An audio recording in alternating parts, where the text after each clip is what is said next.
projectile. You just got to point in the right direction. Yeah, it's almost, well, it's almost impossible to miss. Yes, it's still possible. Like you could aim it the complete opposite direction, You but dash backwards or something. yeah.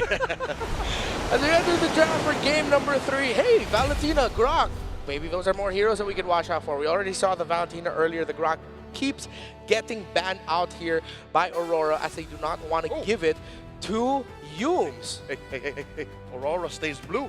Yeah, they say blue. And they're still banning on the Kimmy and Eve. I think, yeah, that's straight up their priority. But then now there's a chance that SRG might suddenly go for a big swing and pick up the Farsa for themselves. The Lunox worked out, yeah, but I think the Farsa will be able to keep things a little bit more close for them. What's your command? Your team I think that at the very least, considering looking at Sakai's face, he knows that he's going to get targeted, right?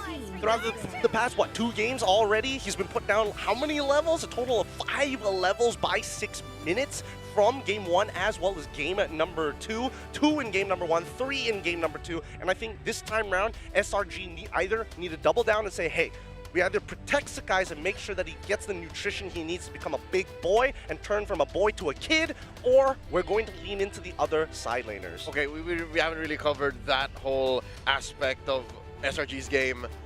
What if just take that out of the equation entirely? Stop treating Sekais like a boy. He's a man. Sekais is a man. Give him a man hero so that the rest of the map can maybe, you know, grow out, progress, because we know that Innocent is in carry mode right now. You give him the utility pick. Okay. Speaking of the sort of a little bit more utility Sora that we've been seeing this series, gets taken out Aurora. Brock's open! Brock's open! Brock. There we go. Seems like Gotta take Claude now. that's a 1 point for Grok. Yeah, we gotta take Claude. It's tough to take Farsa at this point because Grok is always gonna be able to cancel out the feathered airstrike, whether tech charge, barrier, or just, you know, just punts you in the face. Yeah. It's not impossible, but I'm not the biggest proprietor of picking a Claude into the Grok because you're forced out. You're most likely either gonna get forced out of a BMI use or your Purify use if you are going to be packing Purify. For sure Purify, but at least it makes the Grok a little hesitant to walk for it. He can't just walk around tax-free, right? Especially when you have the Hunter Strike, sorry, not the Hunter Strike, the Demon Hunter Sword available, but they still go back to the Yi Shin and they're willing to take this risk. Why take the risk? Oh, I think they're going to be happier now because finally the condition that we said that Aurora should never give to SRG, they've given it. They've given Stormy as far as expected, open for them. But does Aurora not have the tools ready? And if we're gonna see a Claude game, I feel like this is the Claude game now for Aurora. What if Claude Yuzhong? Yep, Claude Yuzhong. It's gotta be! Where is the Black Dragon? Claude Lapu, there's so many good options here for them to cancel out the feathered airstrike and still have a lot of pressure. I really hope that's not what I heard. That's Freya on top of Uranus. Okay. What a flex. Unorthodox problems, call for unorthodox solutions. This is some 4D chess picks right now. Are we thinking? Are they thinking too far ahead in this rock paper scissors scenario, or are they right on the dot with their tempo? Are they picking Spock right now? That's what I'm trying to figure out. I feel like instead of going for the Claude, because the Freya still could have been picked up by SRG, well, as we said, Innocence and carry mode. And then as we've seen in M7 so far, Claude on the other side, Freya's a pretty good answer for it. You know, it can deal with it. Yeah, what is that, like 75% win rate? I will double check. We'll get back to that. I think it is, like the 3-1. Last time I checked. Yeah, I mean, no matter what, this Farsa is going to have a really, really hard time with many different ways to get on top of her. Yeah. I think that high loss is going to be a really good priority for Aurora, but we'll see, because now SRG, they don't want somebody lane dominant. They want to make sure, well, it's lane dominant enough, but still requires peel during a team fight. Lunar has to be careful leading up to level 4. The Esmeralda will mess him up. Eventually it settles into a dead lane and then eventually turns into Uranus. Actually can't do much on Esmeralda come later to the game, but with them having the Freya, they might not be worried about getting into that portion. Now, SRG will now play towards getting a better roamer option for themselves and a gold laner as well. Should they double down on the range? I feel like they can still go fighter here. They already have the Farsa and the Yi Shin. That's enough to actually carry, but if there's a marksman they want to slot in, double down on range, just go for the... Oh wait, no, carry is still open, yeah, carry. Oh wow. Oh no. I thought it was a Harith, but no, it's a Harley. It's also just a magical little baby boy. I thought they weren't convinced that the Freya was going to gold. I'm not the only one. Fulvia is banned for the side of Aurora. I thought they were going to get rid of both Claude alongside with carry just to make sure that nobody can really take full advantage of, like, you know, the on-hit DHS. But at this point, I think it's fine. Getting rid of the Fulvius is okay, but what's the signal here, right? Is the signal that they want to play something along the lines of Nolan? Nolan or Joy, I'm thinking. Yeah. They're willing to back Grok, Freya, and they were willingly giving the Farsa. Yeah, it's the quicker access to the backline assassins, the easy burst. Joy or Nolan would slot in very well here, depending on what they pick up in the mid. They might end up eyeing the Zetian here again, considering they're up against the Farsa and the Yisun Shin. That extra bit of utility is going to help in terms of vision. Gwyn. Okay, it was either Gwyn or Lyra Mord here. Gwyn or Lyra Mord would have been okay. Oh, this is so scary because now Aurora, if you're going with potential counter picks, and now that they've seen that the Gwyn is gone and Leomore might actually be open, they might not have to get rid of the Badang. But at the same time, the displacement is annoying when you want to get on top of RBL. Granger, the ban. Yeah, it's the one I considered, but I thought Aurora would think that maybe SRG would want to pick up the carry over the Granger, considering that they have the Uranus. But maybe SRG just, they will end up having the damage to deal with this Euro pick. So they're going to need a few more bodies to really help sustain, but in terms of the position, there's nowhere to put it in. They can't go like utility jungle anymore. They have to go with something for damage. It's clear. I think they pick Yum's hero here first, and then again, as their modus has been this whole series, protect Innocent, reveal later on where this Esmeralda goes at Red 5. What would be a good support at this point? What can you actually go for? You need something that peels, you need some kind of CC. Kalia was still open this entire time, but it could be a dangerous game. You got a Farsa combo, so at least there's a, you know, Yeah, 1-in-1 pickoff. that's a crowd control too. Bit of a reaction there by Yums. Hopefully that didn't mean he accidentally picked the Kalea. Maybe they're just laughing around about something. Yeah, good to see them in good spirits, despite the rocky start to this series. Now we're going to find out what goes in mid and what finally Tianzi picks up. Because again, after game 2, I'm sure he's just as eager to get back into the game. I like the Joy here. Good. Trying to remember whose voice line that was. Yeah, I wouldn't launch. Alunox. Ooh, close range. Oh, they need range. Oh, they're still going to be going for all dive. Yeah. Yeah, that makes a lot of sense. Yeah. They have some way to scale a secondary win condition, a good means to punish the front line against their opponents, and then the Lyra Mort finally at the end. Okay. So both of them have let out picks that they've been banning consistently. Aurora finally gets a Leomord. Meanwhile, Stormy finally gets his Farsa. Innocent, what are you going to pick? Is it going to be a carry or a fighter? CC has been banned. Sora's out of here. Did you just Ruby? carry or Claude? I think you just take Claude. Yep. At this point, just call it a day, pick Claude, and Innocent just play perfect. You'll win us the game. Which, I mean, isn't a tough task for Innocent. Asking Innocent to play perfect is like asking any of us to breathe. It's like, yeah, sure. I'm thinking it's still a fighter side lane. It looks like it is. X-Borg is Round going to be 2. the final pick. Oh, and I like it because there's really no one to force him to do a little front flip. Yep. Yeah. I mean, No one quickly. No, you know what I mean? It's very honest. I mean, the Freya potentially can break it open, but it really just goes down to two things. Who's going to get the first blood of this game? Who gets first turtle? That's going to tell us everything we need to know, because the counter index is still leaning towards the side of Aurora, and even their lineup rating is better. Yeah, early to late potential, even damage, survivability, pushability leads just a little bit more towards Aurora. But fire off in the comment section wherever you're watching. Who do you think has a better lineup here? SRG or Aurora? Real quick, Gideon, SRG Aurora. SRG for me. Leo? Oh, I'm on behalf of all of the fans calling them Bizim Çocuklar Aurora. Man, you are learning Turkish fast this broadcast. Welcome to game number 3. Mirko and Trex, I'm gonna loop you in. What do you guys think about the draft? Thank you so much, panel. Yeah, I don't know. I really like that expert pick. That's number 1. And also, the reason we don't see carrier Claude is because Aurora Gaming wanted the carry Claude. They wanted to have the Freya to go up against that. It's a really good matchup for the Freya. I think if they went Claude, it would have been cooked. If they went Claude, I definitely think they would have been cooked. I was expecting something maybe like a Ruby to kind of slow down the enemies. It goes great with the YSS, but still the X-Borg is phenomenal against all of these fighters, all of these divers. My worry for SRG is, yes, they have some CC, they have some crowd control, but is it going to be enough to kind of stiff-arm the possible dive from Aurora Gaming? If Aurora Gaming can pounce correctly in these fights, that's going to be their objective here, right? Definitely.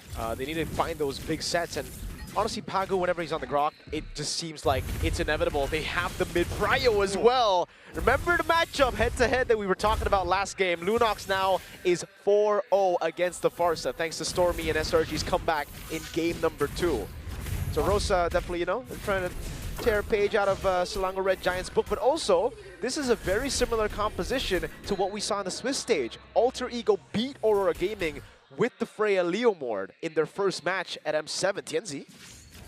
TNZ being aggressive. This is what I was wondering. Are we going to see Aurora Gaming get as aggressive as they were in the past? Purple buff does go into the hands of TNZ. Out comes the Phantom Steed. Stormy going to try to get involved here. Doesn't have level 4. TNZ re-engages. Just as aggressive as he was on the Assassins as he is now on this Leomord. A fighter is an assassin with more HP, baby. And he's got Barbiel, you know, even more mobility, technically. So, hey, if we're talking about... Well, hold on, they want to just keep on going. They're bullying these guys again, dude. Not level 4. This is a free turtle for sure. But if we're talking Leomord, the first guy to do it technically was him, and I was at M4, actually. Way back. Incendio Supremacy days. Right? Yes, sir. Yes, sir. The big Tigreal Barbiel play. Yep. And yeah, it's free turtle. Sigiboom's right there, but they will be able to use the last insanity for Innocent to get away there. Oh, interesting. They even commit a feather airstrike there, trying to take away the gold camp, but now it's, again, just TNZ walking up, stealing camps away, really trying to suffocate Skies in this matchup. Phantom Steed knows there's no flicker on Stormy. Well, Rosa's got his back, but TNZ, and this is the thing, he knows not to fully commit sometimes. He'll use the ult, he'll use the punctures, but look at the damage on it. Innocent not going to be able to get away from this one. Rosa with first blood. That's the thing about using the last insanity defensively. It takes a while for you to get the Farago armor back, especially in the early game here. So Aurora Gaming, really good punish up top. The rotation was clean, and even just the feint there with TNZ already using Phantom Steed. It puts Selangor Red Giants into a false sense of security. They were like, oh, there's no way they would dive. You know, the Phantom Steed is down. That airstrike does come down, but TNZ doesn't care. He just wants his purple. You said they were denying. They are starving Sekais right now. Yeah. More damage lands on a Cram. Cram trying to come help out, but Aurora Gaming got what they came for. They quickly back off. Lunar going to be able to use the Consecration, go through this tower to safety. Oh, up top. Oh, oops, solo kill? No. Innocent flickers out. He's good. But man, this is a struggle for the gold lane, for even Skies in the jungle, especially here. A level down. Sigibu still trying to pressure, trying to threaten Innocent with a solo kill. Takes two turret shots, just safe. About that life. It's all about my that boy. right there. You're my boy. Let it be that way, right? For the most part in game number 1 and game number 2, Sigiboom did boyd Innocent. Like, Innocent was his boy for the most part. That's how we're going to refer to it now. It's the son. Yes. All right. Did he steal the orb? Oh, Sekai's deleted. Rosa takes the kill. Nice Tsunami Slam, but it's just for you. He's trying to get away, and he dashes under the tower. Lunar looking for another. Rosa with the double kill. Falling Star Moon does land on a 4, but just to commit to his own possible death. Aurora Gaming, 3rd game in a row, controlling the early game. Turrets do not exist for Aurora Gaming in game number 3. TNZ, I don't know if my eyes deceive me, but I believe TNZ, he let Barbiel steal the orange, bro. This guy's couldn't even handle that, and then right as Barbiel got mounted by Mr. TNZ, it was all done. Skies saw black and white. My horse is hungry, yo. Let's eat Barbiel real quick.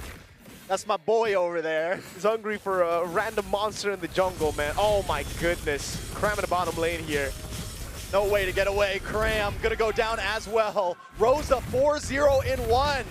The Thorn Queen puncturing through the cracks of SRG. A nice Tsunami Slam will get caught up. Lunar taking out Innocent, able to get the kill. SRG finally putting one on the board. All right, but it's still just Lunar right now. Pagu's doing so much. And look at Sigiboom, dude.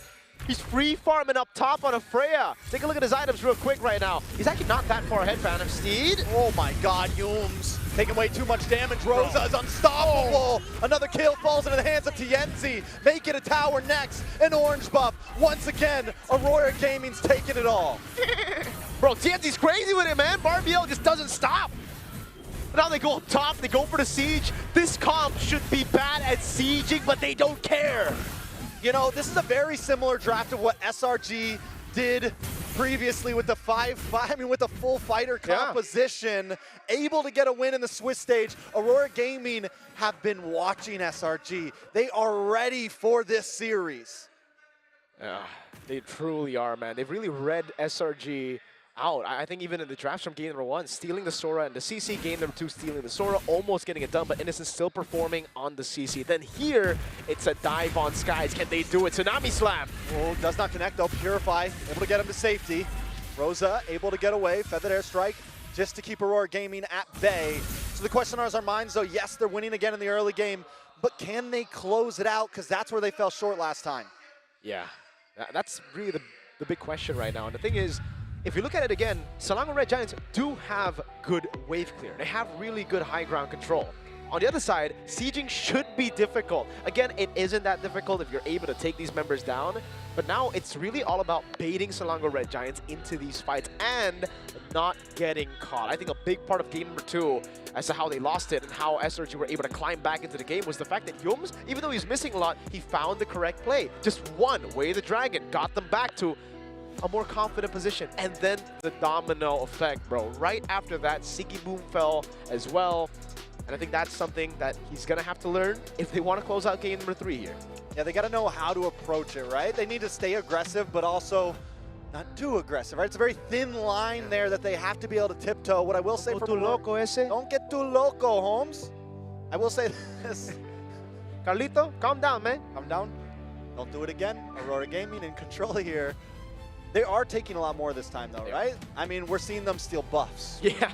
Them steal everything. Like, game number 2 wasn't enough. It wasn't enough. We got to starve Skies even more.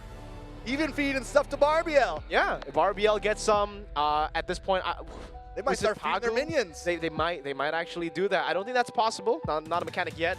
Who knows? Maybe Moonton might add that in the future. But yeah, they are really just doubling down on the early game they had in game number 2 and going even crazier, which I really like. I think if there is a way to beat SRG is you got to put them down before they get back up, dude, because it's inevitable. SRG, with any kind of composition, they will get back up. It's just when.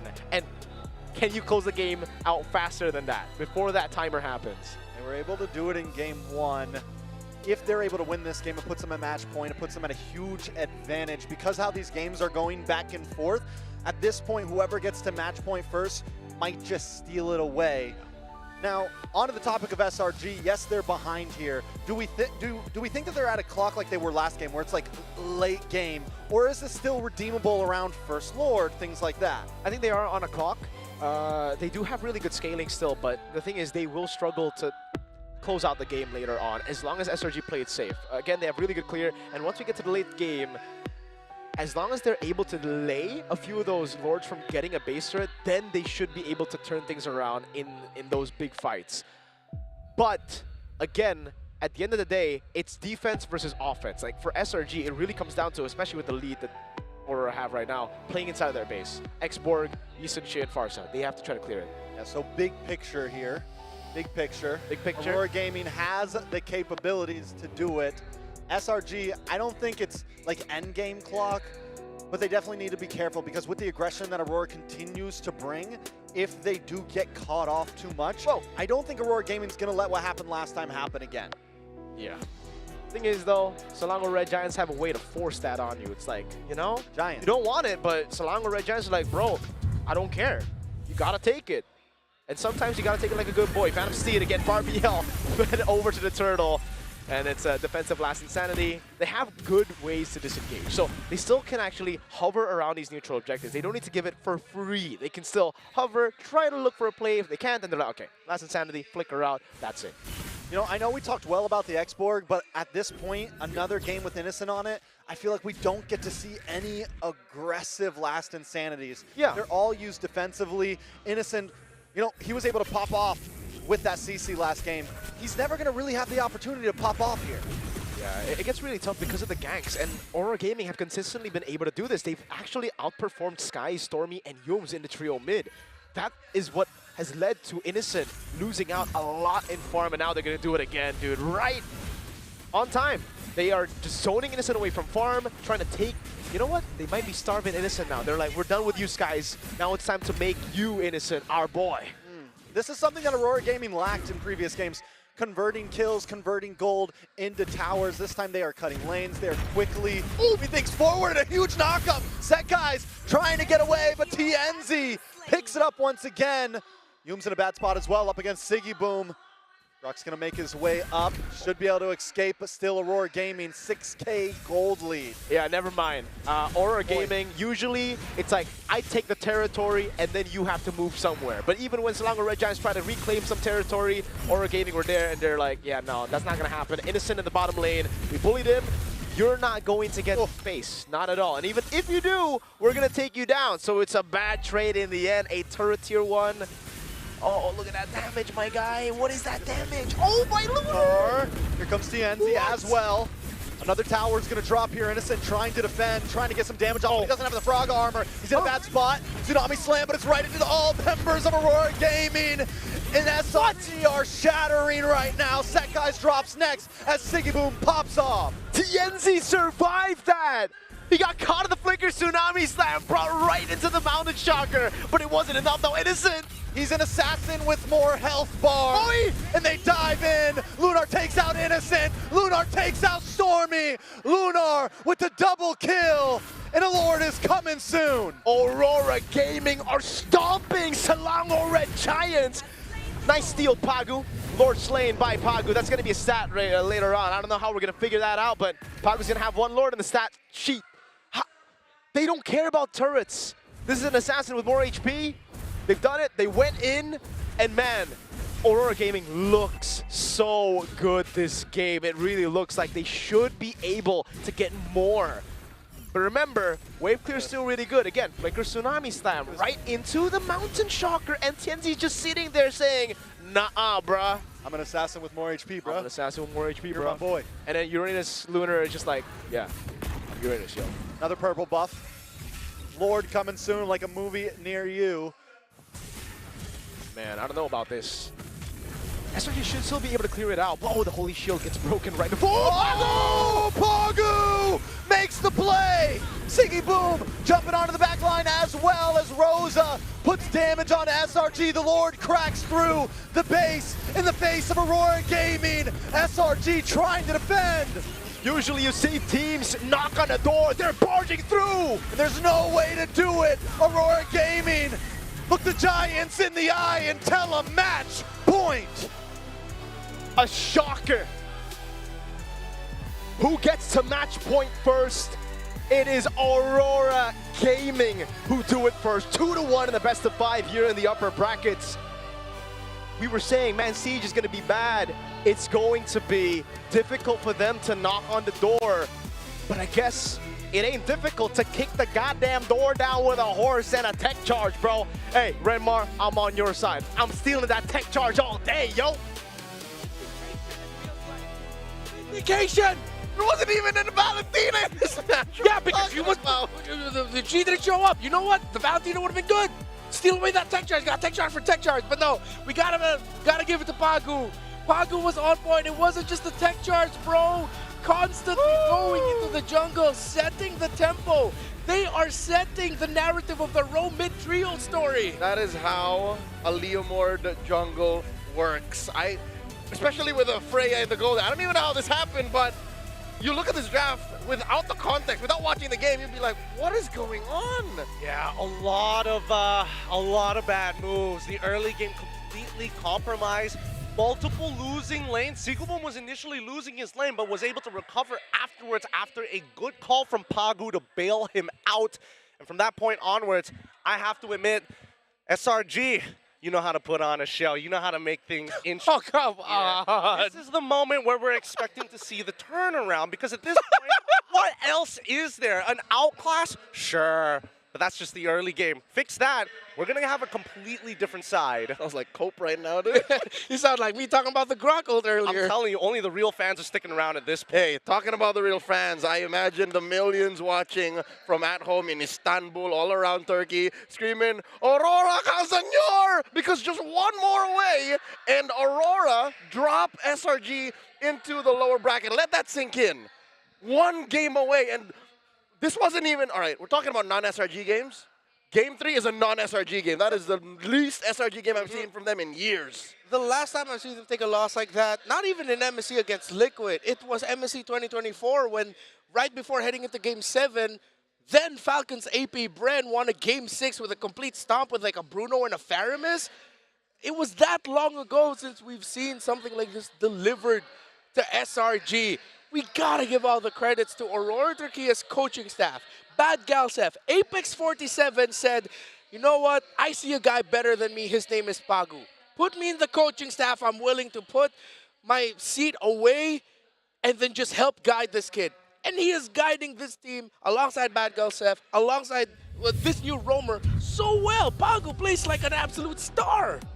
He's good. I gotta give it to him. He is really nasty on this graph because it's not about just the macro and how he rotates and reads into it because the whole team was prepared for this, but more so his patience of how long he would hold his ability and how decisive when he says, this is a dive angle, Tech Charge Flicker instantly underneath their tower. They know exactly what they want. He's 0-0 and 11 the entirety of the game. If we're talking about pressure, Pagu is rock solid. There's got to be something to his early game builds. I don't know if I tracked it correctly, if even on the hill that he did this, but this man has a penchant for Chastise Pauldron.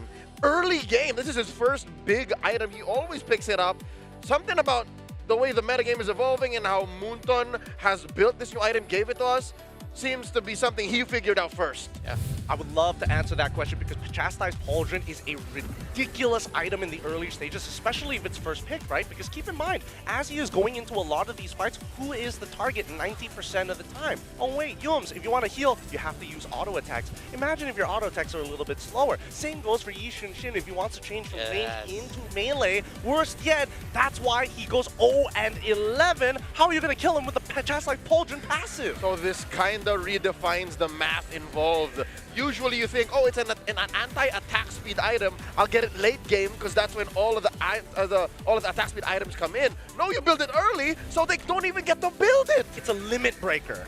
What they've done here to put so much focus and priority in the row mid trio, not just in the picks, but in the items, the timers when they invade. Oh! I'm scared of this Stormy Farsa pick, but we did not feel it at all because if Yums and Stormy continuously get pressured that Sekais has no game at all, the row mid trio is no longer a question.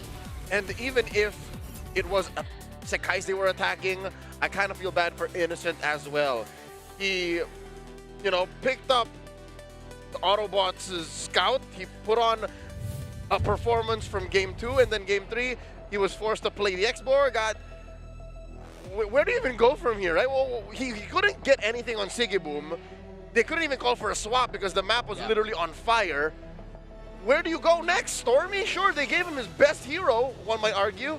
Still a non-starter. Big problem is the fact is Aurora know how to bleed a lead every single time. Oh, Yishinshin's out, he missed his Rechi, perfect. What's next? Because when we see SRG respond to this, who is there to answer the call? 90% of the time, it's going to be the support, the mid laner, or at least the EXP. And we saw that the EXP could not contest. Who has to take the damage? Stormy. We also have to credit Sigiboom with how he handled Innocent in the gold lane. For the first 4 levels, right before Last Insanity was picked up by Innocent, it was him pushing Sigiboom back.